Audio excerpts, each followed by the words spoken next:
필립의 사연방을 찾아주신 구독자분들과 많은 분들께 감사드립니다. 그럼 반전과 스릴 넘치는 사연을 읽어보겠습니다. 안녕하세요. 저는 강원도 태백에서 나고 자란 여성입니다. 그동안 팬으로서 필립님의 목소리로 이야기만 들어왔는데 작년에 있었던 분노할 만한 큰일을 겪어서 이렇게 처음 글을 쓰게 되었네요. 마지막 결말까지 들으시면 신선한 재미를 느끼실 수 있을 겁니다. 뒤로 가기 누르지 마시고 꼭 들어주세요. 강원도에서 고등학교 때까지 살다가 서울에 있는 대학에 붙어 자취를 시작했습니다. 아빠가 중학교 때 사고로 돌아가시고 엄마와 둘이 쭉 지냈는데 제가 혼자 자취하는 걸 심각하게 걱정하셨어요. 당신의 눈에 넣어도 아프지 않을 딸을 멀리 떠나보내는 게 너무 싫다면서 저와 같이 서울로 올라오시려고도 했답니다. 하지만 엄마의 품을 벗어나 홀로 서기로 성공하고 싶어 혼자 서울로 떠났답니다. 대학 생활을 마치고 토익과 자격증을 공부해서 스펙을 쌓게 되어 26에 서울에 있는 꽤 좋은 회사에 들어가 사회생활을 시작했답니다. 이 기쁜 소식을 전하러 강원도에 내려가 엄마와 좋은 시간을 보내고 있는데 엄마가 속이 안 좋다고 계속 불편해하셨어요. 자주 이런다고 하셔서 제가 병원으로 모셔갔더니 청천벽력 같은 이야기를 들었답니다. 의사 선생님은 엄마가 위암 3기라고 전했고 당장 수술이 시급하다고 했어요. 저는 아빠에 이어 엄마까지 잃고 싶지 않아 의사 선생님께 엄마를 살려달라고 울부짖었습니다. 회사 입사할 때까지 조금의 시간이 있어서 엄마 곁에 있을 수 있어서 1차 수술과 항암 치료하시는 걸 볼 수 있었어요. 고통스러워하는 엄마에게 해줄 수 있는 게 많진 않았지만 엄마가 살기를 간절히 바라는 사람이 있다는 걸 계속해서 각인시켜 주었답니다. 약해지지 말고 용감하고 씩씩하게 암과의 사투에서 이겨내라고 끝없이 말씀드렸죠. 그랬더니 엄마는 저를 두고 어딜 떠날 생각 따윈 없으니 걱정 말라며 강하게 버텨냈습니다. 의사 선생님은 2차 수술 때까지 몇 달의 텀을 두어야 한다며 잠시 쉬었다가 다시 하자고 권유했어요. 그래서 엄마는 약을 처방받고 집에서 잠시 머물게 되었는데 저는 서울로 떠나고 싶지 않았습니다. 소유야, 이제 입사 날짜 다가왔잖아. 그만 서울로 가봐야지. 내가 엄마를 두고 어떻게 회사를 다녀? 그냥 다음 기회에 취직할게. 지금은 엄마 옆에 있어야 할 때라고. 그런 소리 하지 마라. 엄마는 너의 길을 막고 싶지 않다. 그리고 쉽게 죽지 않을 테니까 걱정하지 말고 떠나. 엄마라면 엄마를 두고 가겠어? 그렇게 쉽게 판단하지 마. 소유야, 네가 지금 회사에 얼마나 들어가고 싶어 했니? 거기 들어가려고 2년 동안 준비했잖아. 그런데 나 때문에 그 회사를 버리겠다고? 이 엄마 죄인 만들지 말고 올라가. 엄마도 몸 괜찮아지면 서울로 올라갈 거니까 가서 기다려. 엄마는 2차 수술을 서울로 와서 받겠다는 말씀까지 하시며 저의 꿈을 포기하지 말라고 하셨답니다. 그래서 전 엄마의 말대로 먼저 서울로 떠나 회사에 들어갔습니다. 엄마와 매일 화상통화를 하면서 안부를 물었는데 다행히 몸이 호전되고 있다며 안심을 시켜주셨고 강원도에 있는 의사 선생님이 서울에 있는 병원을 추천해줘서 입원할 마음의 준비를 하고 계셨어요. 그동안에 저는 회사에 적응을 하고 있었고 일을 배우는데 정신이 없었습니다. 머릿속과 마음이 복잡해서 하루가 어떻게 지나갔을지 모를 정도로 바빴죠. 저는 이런 상황에서 동료들과 어울리거나 남자를 만나는 건 사치이고 엄마에게 죄송한 짓이라고 생각했답니다. 그런데 같이 입사한 동기들이 매일같이 모임에 빠지는 저에게 계속해서 만나자고 부추겼어요. 힘든 일이 있으면 같이 나누자고 위로와 격려를 해주면서 말이죠. 다들 저를 미워할 만한데도 마음씨들이 착해서 저와 가까워지려고 노력해 주었답니다. 그래서 이런 식으로 피하는 게 능사가 아니란 걸 깨달아 동기들이 다음 모임을 할 때 자리에 나갔어요. 동기들은 처음 자리에 나온 저를 환영해 주었고 많은 질문들을 쏟아냈습니다. 왜 그렇게 자기들을 만나주지 않았는지, 사는 곳은 어디인지, 주량은 얼마인지, 남자친구는 있는지 등등 가까워지려고 많은 대화를 나누었어요. 그중 동갑내기 남자 동료 하나가 있었는데 저를 관심을 두고 유심히 봤는지 바뀌지 않는 머리 스타일과 입는 옷을 잘 알고 있더라고요. 소유야, 넌 매일 똥머리만 하더라. 그 머리를 좋아해서 하는 것 같지는 않고 머리에 신경을 쓸 겨를이 없이 마음이 바쁘고 뭔가에 정신이 팔려 있는 것 같아. 혹시 무슨 걱정거리나 고민이 있으면 우리 동기들한테 털어놔도 돼. 내가 똥머리만 하고 회사에 왔나? 그런 줄도 몰랐네. 걱정거리 같은 건 없어. 그냥 외모를 꾸미지 않을 뿐이야. 아, 그래? 아, 하긴 너는 꾸미지 않고 똥머리만 해도 충분히 예뻐. 그가 빙그레 웃으며 말하자 다른 동기들이 소리를 지르며 둘이 사귀라고 노래를 부르더군요. 저는 대수롭지 않게 생각하고 넘어갔는데 저에게 관심을 둔 동기가 술에 조금 취하자 취중 진담을 시작했습니다. 소유야, 넌 소유하고 싶을 만큼 아름다워. 왜 이렇게 예쁜 거니? 내가 사랑에 빠져서 허우적거리잖아. 맨날 네 생각에 잠도 못 자고 심장이 펄렁거린다고. 아, 소유한테 소유당하고 싶다. 헤일이 너 취했다. 동기끼리 징그럽게 이러지 말자. 나 안 취했거든. 그리고 동기끼리는 사귀면 안 되는 법이 있는 것도 아니잖아. 난 진심이야. 소유 널 소유하고 싶어요. 동기들은 모두 박수를 보내며 저와 헤이리에게 사귀라고 소리쳤습니다. 하지만 저는 헤이리를 동기 이상으로 생각해 보지도 않았고 남자를 사귀고 싶지도 않았어요. 저의 관심사는 오롯이 엄마의 쾌유와 건강뿐이었으니까요. 그래서 헤이리가 한 말을 한 귀로 흘려버리고 일상을 이어가는데 맨정신인 그가 다시 고백을 하더군요. 저를 심각하게 사랑하고 있고 상사병에 걸려 힘든 상황이니 자기의 마음을 받아주고 연애를 해보자고 했답니다. 이에 연애할 생각도 없고 헤이리가 제 스타일도 아니라고 못을 박아두며 거절을 했는데 계속해서 돌진하더라고요. 10번을 거절해도 11번 고백하며 포기하지 않더라고요.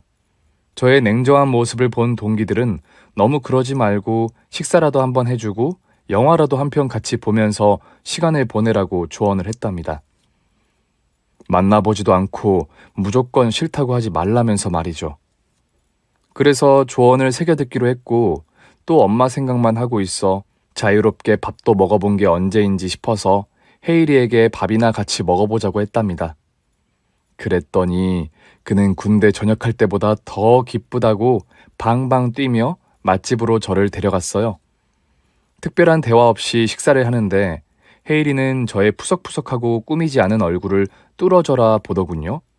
무슨 이유인지 모르겠지만 저에게 콩깍지가 제대로 씌워진 것 같았습니다. 제가 뭘 해도 예쁘다는 말을 남발했고 자기를 받아달라고 진지하게 말하기도 했고 애교를 부리기도 했답니다. 생각을 골똘히 해보니 제 주제에 왜 남의 집 귀한 자식을 이렇게 힘들게 하는 제 자신이 미웠고 엄마 때문에 남자를 사귀지 못한다는 건 핑계에 불과한 것 같았죠. 전쟁통에도 연애하고 결혼하고 할 것 다 하는데 제 상황은 그보다 나은데 계속 청승맞게 지낼 필요가 있을까 싶었네요. 헤이리가 제 스타일이 아니긴 했지만 귀여운 구석이 많았고 저를 사랑해주는 좋은 사람이니 연애를 해보기로 결론을 내렸어요. 데이트가 끝나고 헤이리가 똑같이 마음을 고백하자 사귀어보겠다고 대답했답니다. 그래서 저와 헤이리는 연애를 시작하게 되었는데 우울하게 지내는 저의 일상이 조금씩 변하기 시작했어요. 저를 웃게 해주는 그의 노력 덕분이었죠. 회사에서도 몰래 몰래 데이트를 했고 퇴근해서도 재밌는 시간을 함께 보내며 사랑을 키워나갔어요. 한편 엄마는 집에서 휴식을 하시다가 2차 수술을 위해 서울로 오시기로 했습니다. 제가 엄마를 모시러 혼자 가려는데 헤이리가 자기 차로 모셔오는 게 좋겠다며 동행해 주었답니다. 주말에 쉬지도 못하고 강원도까지 가도 괜찮겠어? 당연히 괜찮지. 다른 사람도 아닌 소유 어머님을 모시러 가는 거잖아. 내 미래의 장모님께 잘 보이려고 가는 거니까 이런 건 100번도 넘게 할 수 있다고. 미래 장모님? 누가 너랑 결혼한다고 했니? 하여튼 앞서가는 건 못 말린다니까. 너는 아니라고 하겠지만 속으로는 나랑 결혼하고 싶은 마음이 굴뚝 같을걸? 나처럼 너한테 잘하는 놈이 이 세상에 또 있을 것 같아? 나 놓치지 말고 잘하란 말이야. 으이구, 하여튼 근거 없는 자신감이 어디서 나오는지 모르겠네. 어쨌든 엄마 모시러 가는 거 고마워. 나중에 한턱 쏠게. 한턱은 됐고 어머님 간병이나 신경 써. 나도 옆에서 도와드릴 테니까 써먹을 일 있으면 언제든 부르라고. 아, 그런데 자기 회사에 들리는 소문 알아? 소유 네가 엄청난 부잣집 딸이라고 하던데. 아니, 누가 그런 소문을 냈지? 난 그냥 평범해. 아, 그렇지? 역시 소문은 믿을 게 못 된다니까. 그런데 좋다 말았네. 내 색시가 부자라고 해서 팔자 필 생각을 했는데 말이야. 헤이리는 말을 농담스럽게 했지만 마음은 저보다 따뜻하고 선한 사람이었습니다. 이런 남자가 제 연인이라는 게 자랑스러웠고 감사했죠. 엄마도 아픈 당신을 모시러 온 남자친구를 보자 크게 기뻐하시며 제가 좋은 남자를 만나고 있어서 걱정을 덜게 됐다고 하셨네요. 저희는 서울로 올라오는 차 안에서 많은 대화를 나누었는데 주로 남자친구가 말을 많이 했습니다. 아픈 엄마를 웃기려고 얼마나 애를 쓰던지 그 모습에 제 마음 모두를 바치고 싶을 정도로 행복했답니다.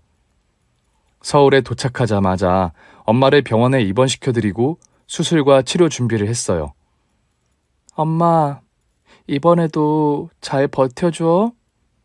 그럼 엄마는 너 두고 어디 안 가니까 걱정하지 마라. 이제 너 연애하고 있는 걸 봤으니 다음에 결혼하는 것까지 다 봐야 하지 않겠어? 더불어 손주도 보고 말이야.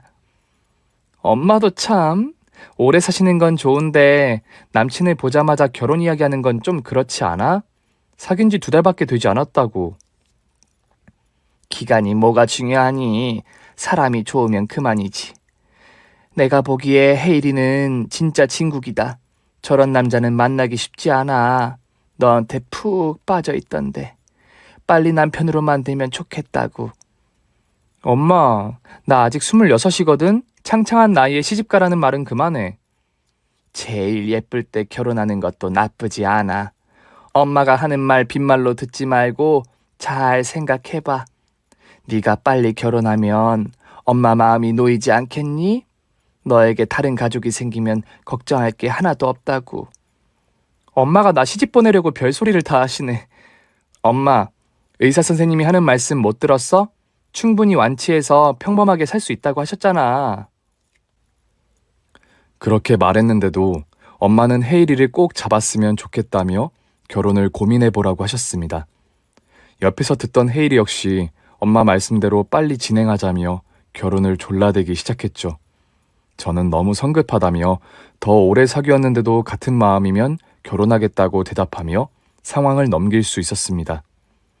얼마 뒤 엄마는 2차 수술을 받게 되셨고 항암 치료도 2번이나 받으시면서 힘든 투병 생활을 하셨어요. 회사를 마치고 병원에 찾아가면 엄마는 웃을 노력을 할 기운도 없으셨는지 지치고 피곤하고 고통스러운 표정을 숨기지 못하셨습니다. 제가 크게 도움이 될 순 없었지만 엄마의 손을 밤새 잡아드렸어요. 엄마는 그것만으로도 큰 힘이 된다며 자주 제 손을 잡고 잠에 드셨답니다. 몇 주의 시간이 흐르자 의사 선생님은 엄마가 암과의 사투에서 이기셨다는 소식을 전해주셨어요. 엄마, 이제 됐어. 완치래. 이거 정말이지? 선생님이 농담하는 거 아니시겠지? 축하해, 엄마. 그동안 정말 고생 많았어. 잘 버텨줘서 고마워. 그렇게 엄마는 암에서 벗어나시며 새로 태어나시게 되었습니다. 저희 모녀는 매일이 천국 같아서 파티를 실컷 했어요. 새 삶을 찾았으니 그럴만도 했죠. 엄마는 적당한 운동과 식습관을 지키며 몸 관리를 하셨고 강원도로 바로 내려가지 않으시고 제 자취방에서 한 달 넘게 같이 지내셨어요. 저는 엄마와 지내는 게 좋아서 아예 아파트를 마련해서 같이 살자고 했어요. 그랬더니 엄마는 제가 결혼하기 전까지 같이 사는 것도 좋을 것 같다며 서울에 남기로 하셨답니다. 해가 2번 바뀌는 동안 엄마는 무사했고 헤일이 역시 제 곁에서 변함없이 사랑을 해주었어요. 자주 엄마를 찾아와서 제가 못해드리는 애교와 유머를 전해드려서 많이 웃게끔 만들어줬어요. 한결같이 저를 좋아해주고 엄마한테도 잘하는 모습에 헤일이와 결혼하고 싶은 마음은 어느새 굴뚝 같아졌습니다. 그래서 헤일이가 프로포즈를 했을 때 조금의 망설임도 없이 그의 아내가 되겠다고 대답했어요. 엄마에게 이 사실을 전해드렸더니 정말 잘한 선택이라며 여한이 없을 거라는 말씀을 하셨답니다. 여한이 없다니 그런 말이 어딨어요. 앞으로 건강하게 오래오래 사셔서 손자 손녀도 보고 손주들이 커서 결혼하는 것도 다 보셔야지. 그렇게나 오래 살라고? 네 말대로라면 한 30년은 더 살아야겠구나. 30년? 앞으로 50년은 더 사셔야지. 요즘은 100세 시대라고 하잖아.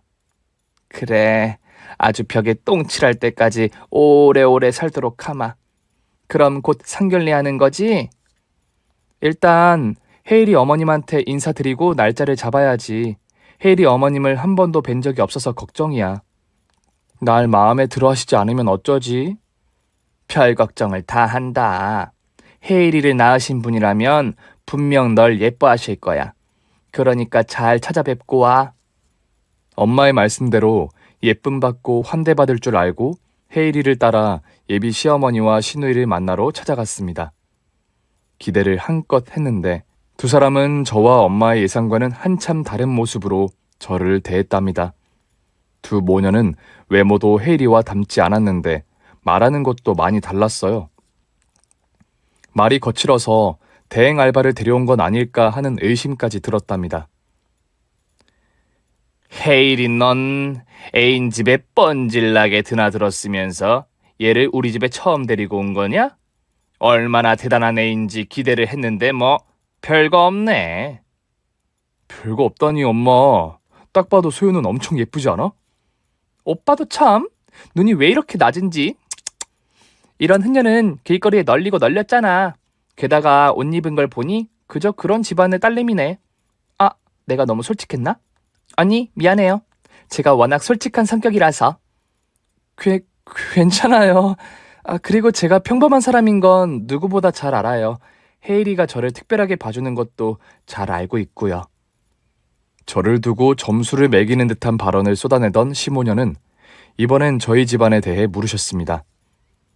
어머님이 위암이셨다가 완치했다고? 그래도 다행이시네. 가족은 엄마뿐이세요? 재산은 얼마나 되세요? 얘는 그런 걸 왜 네가 물어? 내 딸이 궁금한 건 못 참아서 하는 말이니까 기분 나쁘게 듣지 말게. 네, 괜찮습니다, 어머님. 가족은 엄마와 저 둘뿐이고요. 재산은 그냥 평범한 수준이에요. 외모도 평범? 재산도 평범? 다 평범이시네? 오빠, 대기업에 들어가서 이렇게 평범한 여자를 데리고 와도 되는 거야? 오빠 회사 정도면 괜찮은 선자리가 줄을 설 거라고. 내가 알아봐 줄까? 아직 늦지 않았어. 시누이가 기분 나쁜 말을 내뱉긴 했지만 헤일이가 중간에서 다 막아주었습니다. 이 자식이 새언니 될 사람 앞에서 못하는 소리가 없어? 야, 소유도 나랑 같은 회사 다니거든? 그리고 이 얼굴이 평범하니? 내가 보기엔 여신급이란 말이야. 그리고 어머님이 얼마나 좋은 분인지 네가 알아? 난 복덩이를 잡은 거라고. 너나 엄마나 더 이상 소유 괴롭히지 마. 난 이 결혼 허락하지 않았다. 소유가 내 며느리가 될지는 더 지내봐야 알 것 같단 말이야. 엄마, 하나밖에 없는 아들이 진심으로 사랑하는 여자를 만났는데 이런 식으로 나오기야? 그러지 말고 우리 예쁘게 좀 봐줘. 혜선이 말대로 예뻐야 예쁘게 봐주지. 넌 얘가 어디가 좋다고 그렇게 침을 질질 흘리냐? 내 아들이 이렇게 눈이 낮은 놈인 줄은 오늘에서야 알았다. 시어머니와 시누이가 저를 마음에 들어 하시지 않아 제 입이 쉽게 떨어지지 않았는데 순간 헤이리가 저희 엄마한테 했던 애교가 생각나서 똑같이 따라해보기로 했답니다. 어머님, 저 좀 예쁘게 봐주세요. 저 숨겨둔 매력이 많으니까 귀엽게 봐주세요. 얘가 징그럽게 왜 이러는 거냐? 아유, 헤이리 넌 이런 모습도 예쁘게 보이는 거야? 그런 거야? 내 마누라 진짜 귀엽지 않아? 애교 없는 애인데 엄마한테 잘 보이려고 이러는 거야. 아휴, 난 얘가 어디가 마음에 들었는지 하나도 모르겠다. 나도 소문난 잔칫집에 먹을 거 하나 없다는 말을 이때 쓰는 게 아닐까 싶어, 오빠. 실망이야. 시모녀가 저를 깎아내리는 말들에 실망하고 화가 난 채로 자리에서 떠났습니다. 이런 대우를 처음 받아봐서 그런지 헤이리와 결혼하고 싶은 마음이 사그라들었죠. 나 집에서 귀하고 예쁘게 자랐거든? 이렇게 무시당하면서 결혼하고 싶지 않아. 에이, 왜 그래, 소유야. 엄마랑 동생이 괜히 그러는 거야. 자기들보다 예쁘고 잘난 여자가 와서 시샘하고 질투가 나서 기강을 잡으려고 그러는 거라고. 내가 보기엔 기강 잡으려는 수준이 아닌 것 같던데. 나보다 훨씬 잘난 여자를 만나게 해주겠다고 하잖아. 자기 동생 말대로 선봐서 다른 여자랑 결혼하는 게 낫겠어. 소유야, 이러지 마. 내가 널 얼마나 많이 좋아하는지 알잖아. 동생이랑 엄마는 원래 좀 비관적인 사람들이야. 저러다 말 거라고. 하지만 이미 꺾여버린 제 마음을 억지로 돌리고 싶지 않았어요. 그래서 잠시 떨어져서 생각할 시간을 가져보자고 전했습니다. 이후 회사에서 헤이리를 보면 아는 체도 하지 않고 연락도 받지 않았어요. 어떤 결과를 초래할지는 확실히 몰랐지만 이렇게 거리를 두고 결혼에 대해 다시 생각하는 게 좋을 것 같았죠. 열흘이 넘게 헤이리를 피해 다녔더니 그의 마음에 큰 상처가 되었는지 회사 앞에서 제가 퇴근하기를 기다렸다가 손을 잡고 카페 안으로 들어갔습니다. 소유야, 제발 그만 좀 피해. 나 미쳐서 죽는 걸 보고 싶어? 나 너 없으면 못 살아. 우리 엄마랑 동생이 한 말은 대신 사과할게. 그리고 엄마도 결혼 허락한다고 하셨어. 내가 너랑 결혼을 못하면 머리 깎고 중이 되겠다고 선언했다고. 이제 엄마가 너한테 곤란한 말이든 무시하는 말이든 절대 하지 않을 거야. 나랑 약속했어. 그러니까 나랑 헤어질 생각은 그만 거둬줘라. 그의 말을 듣는데 다행이라는 생각이 들었어요. 혹시나 헤이리가 저를 두고 떠날까봐 무서웠거든요. 그런데 저를 포기하지 않고 끝까지 함께 해주겠다는 다짐의 말을 하니 결혼을 꼭 해야겠다고 마음먹었어요. 시어머니와 시누이가 뭐라 해도 신경 쓰지 않고 이 남자와 행복하게 잘 살 수 있을 거라고 느껴졌죠. 그래서 헤이리를 다시 받아주었고 곧 상견례를 하게 되었습니다. 엄마는 건강을 찾으셔서 별다른 무리는 없었어요. 음식을 조금 가려 먹어야 해서 헤이리가 한식당 주방 직원에게 엄마 음식만 간을 약하게 해달라고 부탁했답니다. 이렇게 세심하게 신경 써주는 걸 보니 제 결정이 잘한 선택이라는 걸 다시 한번 깨달았어요. 이윽고 시어머니와 엄마의 대화가 시작되었습니다. 애들 신혼집은 서울의 번듯한 아파트로 마련하고요.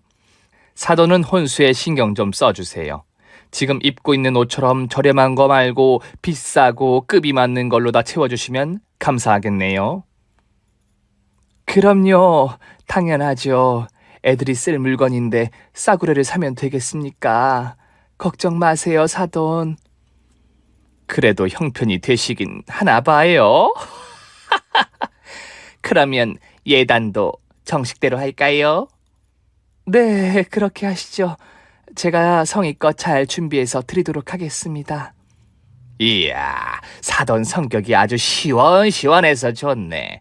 그럼 기대하고 있겠습니다. 시어머니는 엄마가 다 맞춰드리겠다는 대답을 하자 흡족해 하시며 음식을 드시기 시작했어요. 저는 속으로 돈 때문에 모든 게 해결이 된 것 같아 찝찝하긴 했는데 다들 결혼은 비즈니스니까 조금씩 섞여야 한다고 했으니 이해하기로 했고 엄마가 시댁에 주는 예단을 신경 쓰지 않았습니다. 그래서 아무 문제 없이 결혼을 준비할 줄 알았는데 엄마의 몸이 다시 안 좋아져서 연기해야 했답니다. 위암이 재발했거든요. 소유야, 미안해서 어쩌냐. 너 결혼식 미룬 거니? 엄마 없이 그냥 식을 올리지 왜 연기한 거야? 엄마를 병원에 두고 결혼을 하라고? 무슨 그런 말도 안 되는 말씀을 하실까? 그리고 지금 결혼식이 문제야? 엄마 몸이나 걱정하셔. 암이 재발할 거라고는 상상도 못했는데 어쨌든 미안하다 소유야. 너한테 걱정만 끼치는 것 같아서 면목이 없어. 그런 말 하지 마. 결혼은 언제든지 할 수 있지만 엄마는 아니잖아. 우리 이번에도 같이 이겨내보자. 알았지? 엄마는 저에게 미안한 기색을 감추지 못하고 매일 병원에 갈 때마다 안쓰러운 눈빛으로 저를 올려다 보셨습니다. 저 역시 엄마가 다시 암투병을 하는 것에 슬픈 눈으로 내려다 보았죠. 한편 헤이리는 지난번과 다르게 엄마를 뵈러 오지 않았습니다. 결혼이 미뤄져서 실망을 해서 그런지 살갑고 다정하던 모습이 보이지 않더라고요. 그래서 전 사과의 말을 하려고 회사에서 따로 불렀더니 지난번에 제가 했던 것처럼 피했답니다. 헤이라, 오늘 저녁에 밥 같이 먹을까? 아니, 오늘 선약이 있어서 안 되겠어. 아, 그래? 할 수 없지. 그럼 내일은 시간 돼? 안 될 것 같은데. 다음에 먹자. 헤이리에게 서운하긴 했지만 한편으로는 이해가 되었어요. 저와의 결혼을 학수고대하고 있었는데 기약 없이 미뤄졌으니 화가 날 수 있다고 말이죠. 그런데 시간이 지나도 저희 엄마를 보러 오지 않는 게 조금 이상했어요. 다른 것도 아니고 다시 암이 재발한 건데 이렇게 무시해도 되나 싶었죠. 헤이라, 아직도 나한테 화가 난 거야? 왜 엄마 보러 안 와? 엄마가 말씀은 하지 않으시지만 널 많이 보고 싶어 하는 것 같은데. 아, 내가 좀 바쁜 일이 있어서 그랬어. 나중에 찾아뵐게.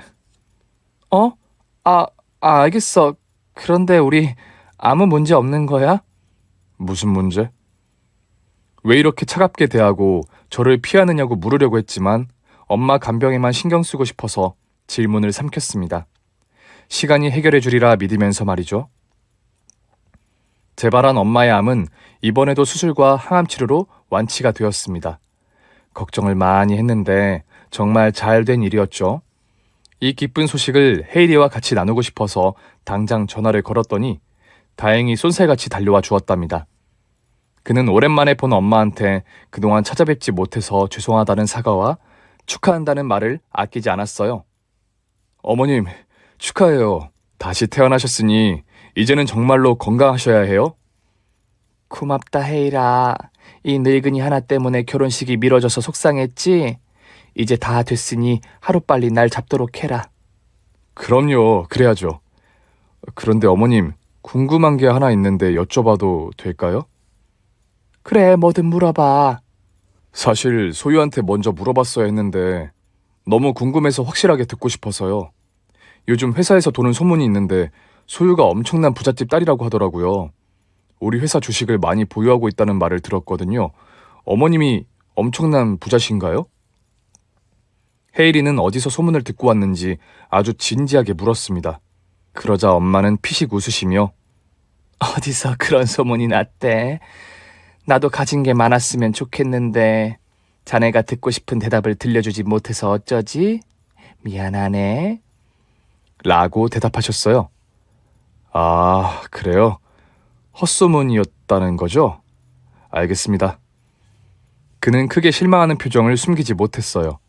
평범한 집안이라고 하니까 벌레 씹은 표정을 짓더라고요. 자기 뭐야? 예전에도 똑같은 질문을 한 적이 있었지. 내가 부잣집 딸이 아니라서 실망한 거야? 그런 거야? 아니. 그냥 헛소문 퍼뜨린 놈이 누군지 생각을 좀 하고 있었어. 그런데 소유야, 지금 노트북으로 뭐 보고 있는 거야? 엄마 암 완치 기념으로 선물 하나 해드리려고.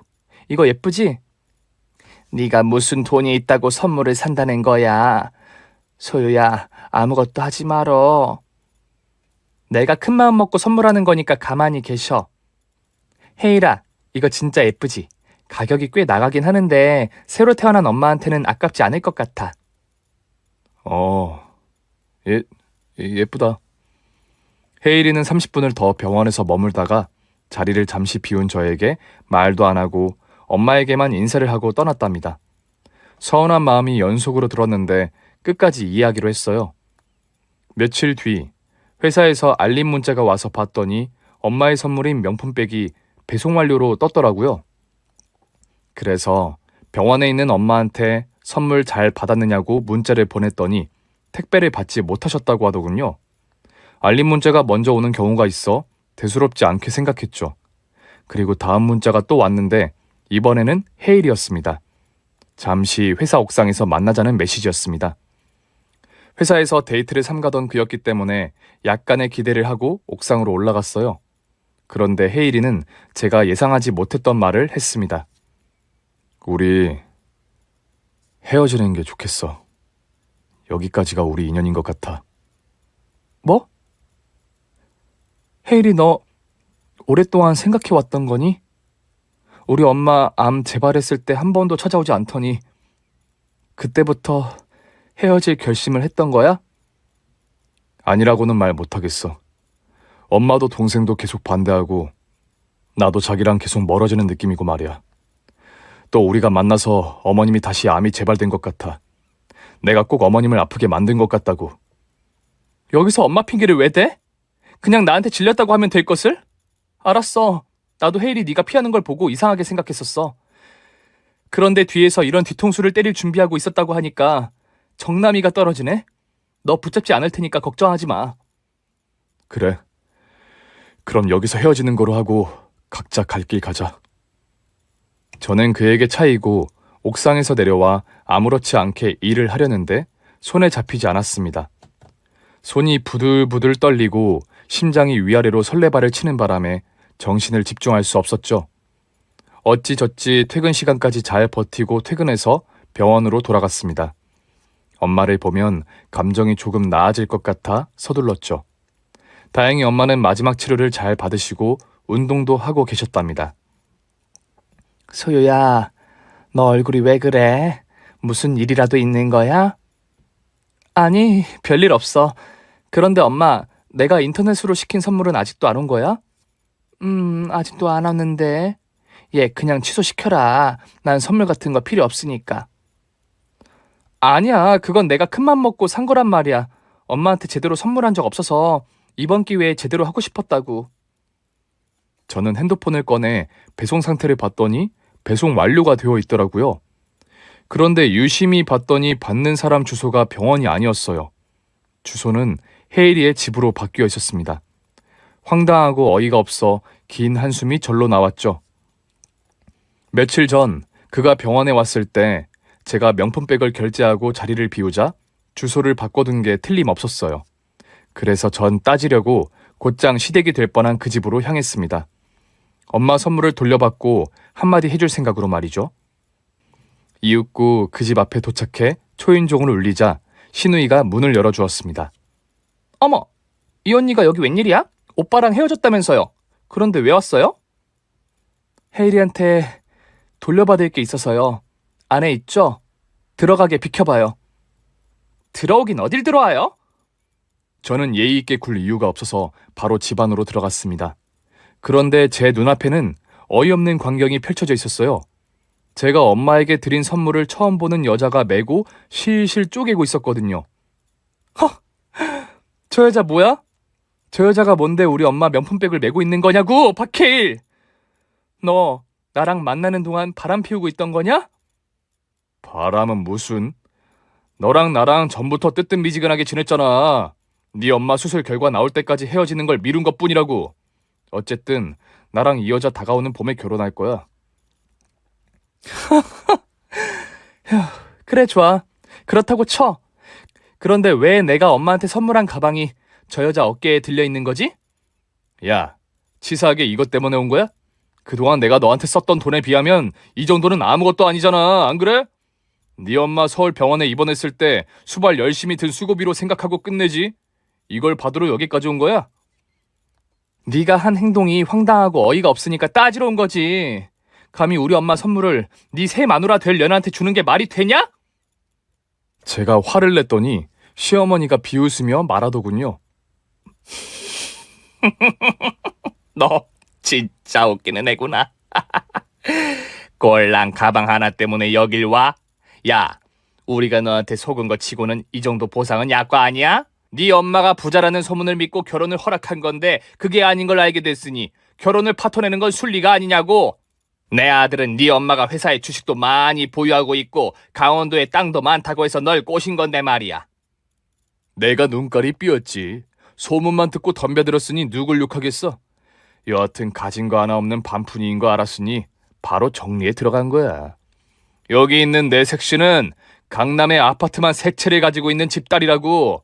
이제 네 주제가 어떤지 알겠지? 명품백을 가지러 왔다고? 그런데 어쩌냐? 내 색시가 마음에 들어해서 주기 싫다는데? 이 개자식! 그럼 처음부터 날 꼬신 이유가 회사에 도는 소문 때문이었다고? 그래. 이젠 네가 왜 차인 건지 알았으면 그만 가봐, 이 떨거지야. 제가 이 집에 오기 전에 엄마가 왜 서류 봉투를 전해줬는지 이해가 되었습니다. 헤이리를 만나 따질 게 있다고 하니 저에게 봉투를 건네며 써먹으라고 하셨죠. 엄마는 모든 걸 알고 계셨나 봅니다. 여하튼 저는 그 봉투를 꺼내며 말했습니다. 그런데 그 소문 말이야? 사실이야. 엄마는 우리 회사의 10% 지분을 가지고 있는 분이야. 그리고 강원도에 땅도 많은 데다 상가도 여러 개 소유하고 계셔. 여기 주식 보유권이랑 땅 문서, 건물 토지 대장이야. 봐봐. 뭐? 그게 진짜야? 너 부잣집 딸내미였어? 그런데 왜 나한테 말하지 않은 거야? 어머님도 분명히 그렇게 말했잖아. 헛소문이라고. 아니다. 내가 지금 무슨 말을 하고 무슨 짓을 하는 거야? 소유야, 우리 오해가 조금 있었던 것 같아. 저 여자는 그냥 선 한번 본 여자고 아무 사이도 아니야. 이 자식이 뭐라는 거야? 난 네 아들을 임신한 여자야. 전현이 돈 좀 있다고 하니까 해벌쭉하고 넘어가는 거야? 이 버러지 같은 자식아? 닥쳐! 어디 세컨드가 주둥이를 나불거려? 야, 박해일. 저 여자가 아무것도 아니면 당장 내쫓아. 애도 낳지 말라고 하고. 야, 들었지? 이 집에서 꺼지고 애 새끼는 낳을 생각도 하지 마. 돈 좀 있다고 나 부려먹고 우리 엄마 무시한 거 생각하면 아직도 이가 갈린다고 이년아. 헤이리와 시모녀는 셋이 합세해 상간녀를 내쫓아 버렸습니다. 그리고 제 앞에 나란히 서서 사과를 하더군요. 우리 소유야, 새기. 그동안 안 싸더니 아프셔서 힘들었지. 얼굴이 반쪽이 됐네. 내가 얼른 삼계탕이라도 끓일 테니까 앉아서 기다리거라. 새언니, 저한테는 새언니 단 한 사람뿐이에요. 지금 제 눈앞에 있는 바로 당신이요. 자기야, 우리 아무 문제 없는 거지? 계획대로 결혼할 거지? 글쎄, 세 사람이 하는 거 봐서. 진심 어린 사과를 해줬으면 좋겠어. 날 버리고 새 색시를 드리려고 했으니 기분이 썩 좋지 않다고. 다들 무릎 꿇고 머리를 조아리면서 빌어봐. 그럼 생각해 볼게. 세 사람은 고개를 갸웃거리며 망설였지만 제가 뚫어져라 쳐다보고 있으니 어쩔 수 없이 무릎을 꿇었답니다. 그리고 머리를 조아리고 두 손을 들어 싹싹 빌었어요. 자기들을 용서해주고 다시 시작하자는 말을 하면서 말이죠. 하지만 저는 전혀 잘해보고 싶은 마음이 없었습니다. 상간녀와 헤이리를 찢어버리고 돈 자랑 좀 하고 희망 고문을 했던 겁니다. 지랄 연병들을 하세요. 내가 새색시보다 돈이 많으니까 바로 굽신대는 꼬라지 봐라. 식구들이 어찌 다 똑같을꼬. 야, 인간 말종 쓰레기들아. 인생 그렇게 살지 마. 마지막으로 선물 주고 갈 테니까 잘 받아. 이 똥파리 새끼들아. 저는 꽉 쥔 주먹으로 헤이리와 시모녀의 주둥이를 한 대씩 날려주었어요. 어찌나 세게 때렸던지 벼락치는 소리가 들렸답니다. 세 사람은 바닥을 뒤둥글며 고통을 호소했고 이제 좀 속이 시원해진 저는 비웃음을 돌려주고 그 집에서 나와버렸어요. 병원으로 달려가 엄마한테 어떻게 알고 서류를 챙겨준 거냐고 물었더니 헤이리가 했던 부자냐는 질문과 눈빛에서 모든 걸 예상하셨답니다. 더불어 제가 헤어지고 올 걸 아셨다며 격려해 주셨어요. 엄마와 여러 대화를 나누다가 회사를 그만두기로 했어요. 박해일 그 인간을 다시 보고 싶지도 않았고 엄마와 공기 좋은 곳에서 사는 게 좋을 것 같아 퇴사를 결정했죠. 회사 다니는 거 후회하지 않겠어? 다녀봤으니까 후회 없어. 큰 회사라 해서 기대를 많이 했는데 별거 없기도 하고 강원도 가서 엄마랑 오순도순 살래. 그래서 사직서를 내고 엄마도 저희 회사의 주식을 팔게 되셨습니다. 그런데 이대로 가면 좀 억울할 것 같아서 몇 가지 손을 써두었어요. 상간녀를 찾아가 헤이리와 헤어질 거냐고 물었더니 이별은 아주 당연한 거고 뱃속의 아이에 대한 양육비를 청구할 거라고 했습니다. 20년치 양육비로 10억을 달라고 말이죠. 또 제가 그만두며 부장님께 그만두는 사유를 말씀드렸어요. 헤이리가 어떤 놈인지 하나도 빠짐없이 밝혀드렸죠. 그래서 그 자식은 회사에서 잘리게 되었습니다. 저에게 한 짓 때문만은 아니고 바닥을 치는 실적과 태도 문란의 이유를 덧붙여서 권고사직을 당했답니다. 그는 퇴직금과 집을 팔아서 상간녀에게 물어줄 양육비를 줬다고 하네요. 하루아침에 거짓골이 되어버린 헤이리가 지푸라기라도 잡을 심정으로 강원도에 있는 저와 엄마를 찾아왔습니다. 소유야, 내가 잘못했어. 이렇게 빌 테니 제발 다시 기회를 줘. 나 지금 빚더미에 앉은 건 물론이고 엄마랑 동생이 고시원 방에 살게 됐어. 이게 따지고 보면 다 소유 네 잘못이잖아. 내가 무슨 잘못을 했다는 거지? 내가 너희 두 사람 헤어지라고 등을 떠밀었니? 선택은 다 네가 한 거잖아. 그래, 네 말이 맞다. 모든 게 다 내 탓이야. 그래도 우리 진심으로 사랑했던 때가 있었잖아. 그때를 떠올리면서 다시 잘해보면 안 될까? 내가 평생 너의 노예로 살 테니 날 받아줘. 이렇게 애원할게. 이에 제가 무슨 말을 할까 생각을 정리하는데 옆에 있던 엄마가 헤이리에게 강펀치를 뻗었습니다. 어머님, 왜 그러세요? 왜 그러냐고? 내 딸을 니놈 손바닥에 올려놓고 가지고 놀았던 걸 생각하면 피가 거꾸로 솟아. 이 우라지 새끼야! 대갈통부터 발끝까지 오살아 버리기 전에 꺼져! 니놈 면상 보니까 암에 걸릴 것 같으니까 사라지라고 잡놈의 새끼야! 어머님 아파요! 그만하세요! 엄마는 파리채를 들고 헤이리의 면상을 사정없이 내려쳤습니다. 이 파리 같은 새끼! 여기 붙었다 저기 붙었다는 게 똥파리와 똑같아! 이 쳐죽일 놈아! 다시 나타나면 그때 전기파리채로 조져버릴 줄 알아! 결국 아무것도 얻지 못한 걸 안 헤이리는 도망치듯 집에서 빠져나갔어요. 나중에 전해들은 시댁 식구들의 소식은 처참했습니다. 시모녀는 특별한 직업도 없이 폐인처럼 고시원 지하방에서 지내고 있고 헤이리는 빚을 갚으려고 배달, 택배, 택시 등등 뼈가 빠지도록 일하고 있답니다. 처음부터 사랑이 아닌 사기였으니 이 정도 벌은 합당하다고 보이네요. 그리고 저와 엄마는 강원도에서 래프팅 사업을 시작했습니다. 엄마가 저에게 하고 싶은 일이 무엇이냐고 물으셨는데 어릴 적 냇가에서 래프팅을 했던 기억이 새록새록 떠올라 집과 가까운 내린천에서 사업장을 마련하자고 했죠. 그래서 이 일로 먹고 살고 있답니다. 물론 엄마는 다른 곳에 투자를 하며 이익을 보시는 일도 하시고요. 겨울인 요즘은 손님이 없어서 시간이 많이 남네요. 그 덕에 필립님께 사연을 적게 되었으니 괜찮은 것 같아요. 이혼한 사람들도 많지만 결혼 전 파토를 낸 사람들도 많으실 줄 알아요. 제 사연으로 위로가 되고 재미와 쾌감을 느끼셨으면 좋겠네요. 그럼 저는 이만 물러가겠습니다. 오늘의 사연을 읽어보니 남자놈이 정말 최악이네요. 남자 망신은 다 시키는 것 같습니다. 이런 놈은 욕을 먹어도 싸니 구독자 여러분이 힘을 보태주시길 바랍니다.